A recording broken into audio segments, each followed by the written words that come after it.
कैलाश नगर कक्षा 10वीं की हिंदी आचार्य श्रीमती पूनम तिवारी बोल रही हूँ। आज हम पाठ 4.2 गृह प्रवेश पढ़ेंगे। इसके कवि श्री सतीश जायसवाल जी हैं। इस काव्य खंड में, प्रथम काव्य खंड में, यहाँ पर पूरे जो काव्य खंड में वर्णन है कवि के एकांकीपन का, मतलब कि वो अकेले रहता है और अकेले रहने में उसको कैसा लग रहा है, उसको दूर हटाने के लिए वो क्या क्या प्रयास करता है अपने मन को बहलाने के लिए, वो इस कविता में वर्णन किया गया। किस तरह से? पहले लटकाई मैंने धान की बालियों वाली झालर, दरवाजे के चौखट पर फिर भेजा चिड़ियों की न्योता। गृह प्रवेश का विधिवत चिड़ियों ने भी न्योता को मान दिया। आई दाना चुगा और लौट गई, बाहर ही बाहर दरवाजे वैसे। समारोह के बाद लौटते हैं आमंत्रित अतिथि सभी। यहाँ पर कवि बता रहे हैं कि मैं अकेलापन लगता था, सूनापन लगता था, तो कवि ने क्या किया कि सबसे पहले लटकाई मैंने धान की बालियों वाली झालर, दरवाजे की चौखट पर। आप लोग को, सभी लोग को पता है कि दरवाजा का चौखट कौन सा होता है। जब हम दरवाजे के पास जहाँ बाहर आंगन निकलते हैं तो वो चौखट कहलाता है ना। तो उस चौखट के सामने क्या किया कवि ने कि धान की जो बालियां लटका दी। किस लिए लटका दी? ताकि चिड़िया आए और धान को चुगे, ताकि थोड़ी कुछ आवाज हो, चहल पहल हो, हलचल हो, तो थोड़ा उसका सूनापन दूर हो।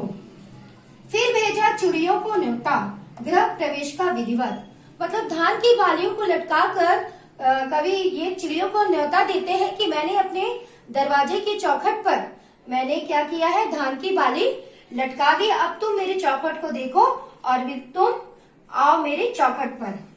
चिड़ियों ने भी न्योता को मान दिया, उस न्योता को चिड़िया ने भी मान लिया। आई दाना चुगा और लौट गई। चिड़िया आई, जब चौखट में देखा उन्होंने कि धान की बालियां लटकी हुई हैं, तो देखकर उन्होंने क्या किया, धान की बालियों में से दाना को चुगा और लौट गई। बाहर ही बाहर दरवाजे से वैसे, मतलब बाहर से उन्होंने क्या किया कि धान की बालियों से दाना चुगा और चल दी। किस तरह से? समारोह के बाद लौटते हैं आमंत्रित अतिथि सभी। कवि कह रहे हैं कि चिड़िया आई, चौखट के पास धान की बालियां थी, उससे दाना चुगी और चली गई। तो कवि बोल रहे हैं कि ऐसा लगता है जैसे कि कोई समारोह होता है तो अतिथि लोग आते हैं, खाना खाते हैं और चले जाते हैं। तो उसी तरह से एक मन में कल्पना कर रहे कवि कि ऐसा लग रहा था जैसे चिड़िया भी आई और दाना चुगी और चली गई। एक समारोह जैसे एक अतिथि के बन के आई थी और दाना चुगकर चली गई। अब हम काव्य खंड दूसरा देखते हैं।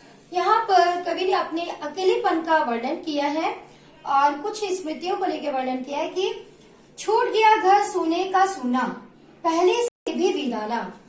कवि कह रहे हैं कि मेरा जो घर छूट गया है और सूनापन लगने लगा, अकेलापन लगने लगा, पहले से भी वीराना। वीराना मतलब शांत, एकांत, सूनापन, जहाँ कोई आवाज ना हो। किसी रंग बिरंगे मेले से लौटने पर, किसी मेले से लौटने पर कवि का कहने का मतलब ये है कि अगर मैं किसी चहल पहल, जैसे मेले में मैं जाता हूँ और वहां पर उसकी चकाचौंध देखता हूँ, रंग बिरंगा माहौल देखता हूँ, तो वहां देख के मुझे बहुत अच्छा लगता है, भीड़ भाड़ देखता हूँ। और मेले से लौटने पर एक आदमी जैसे थका हारा और बिल्कुल अकेला। मतलब यहाँ पर कवि कह रहे हैं कि मैं जब मेले में जाता हूँ, देखता हूँ, मतलब कि चकाचौंध रहती है, भीड़ भाड़ रहता है, अच्छा लगता है। और वही सब जब लौटता है वापस जब मेले से, तो रास्ते पर वही स्मृतियां वो याद करते हुए आता है कि कितना अच्छा लग रहा था मेले में, कितना भीड़ थी, चकाचौंध थी, मन खुश हो रहा था। लेकिन जैसे ही वो आदमी थक हार के आता है, बिल्कुल अकेला हो जाता है। जैसे ही वो घर में आता है तो फिर उसको अकेलापन, उसको सूनापन। काव्य खंड तीसरा देखते हैं। यहाँ पर कवि ने अपने अकेलापन दूर करने के लिए अब दूसरा क्या उपाय सोचा है? तब लटकाया मैंने एक आईना भीतर अंतपुर की दीवार पर। मतलब यहाँ पर कवि कह रहे हैं कि अपना अकेलापन दूर करने के लिए वो घर के अंदर की दीवार पर उन्होंने एक आईना लगाया। आईने ने कांच में झांका तो 1 से 2 हुआ, संतोष हुआ। यहाँ पर कवि कह रहे हैं कि जब आईना आईना में झांकता हूँ तो 1 से 2 दिखने लगे। अपने ही और उस 1 से 2 दिखने की वजह से कवि को संतोष हुआ कि चलो 1 से 2 तो दिख रहे हैं। अपनी ही छाया ने समझाया सूनापन कुछ तो दूर हुआ। यहाँ पर कवि कह रहे हैं कि अपनी ही छाया, अपनी ही प्रतिबिंब को जब आईना में देखता है तो अपने मन को समझाते हुए कहता है कि चलो इस सूनापन दूर करने के लिए 1 से 2 तो दिख रहे हैं। ऐसे ही नींद में, ऐसे ही कवि कल्पना करके बोल रहे हैं कि ऐसे ही नींद में सपनों का साथ जुड़ जाएगा। कवि कह रहे कि मैं जब नींद में होता हूँ तो मेरे साथ कौन होता है? मेरा सपना होता है। मेरा साथी कौन हो जाता है? सपना हो जाता है। धीरे धीरे घर भी घर बन जाएगा।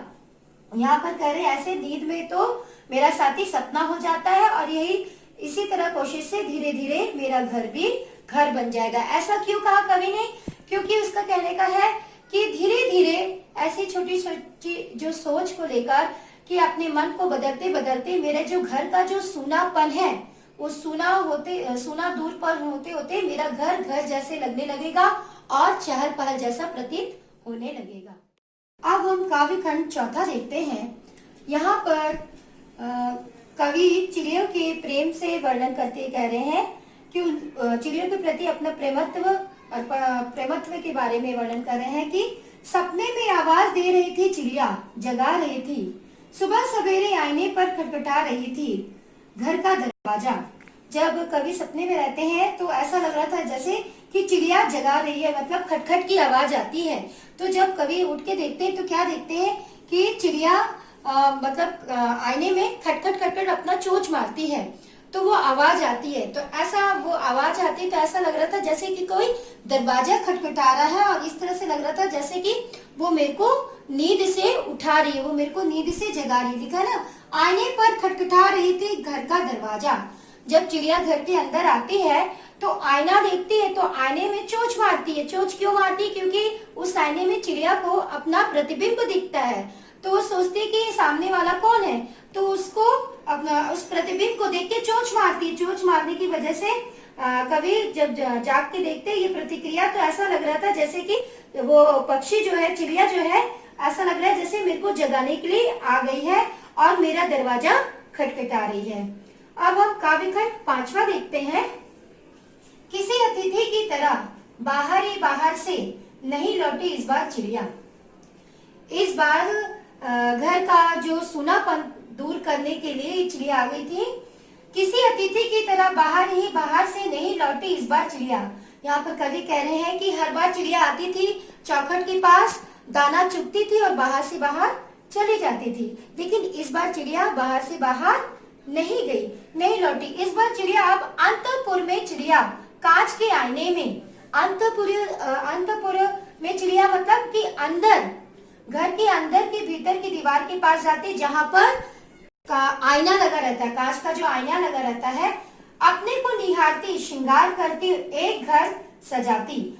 मतलब जब घर के अंदर वो चिड़िया आती है, आईने में अपना चेहरा देखती है तो अपने को निहारती है, फिर चिची चिची आवाज करती है, फिर थोड़ी देर बाहर इधर उधर घर में घूमती है, फिर चेहरा देखती है आईने में तो ऐसा लगता है जैसे श्रृंगार करती, मतलब अपने आप को देख रही है आगे पीछे, जिस तरह से मतलब अपने चेहरे को देख रही है।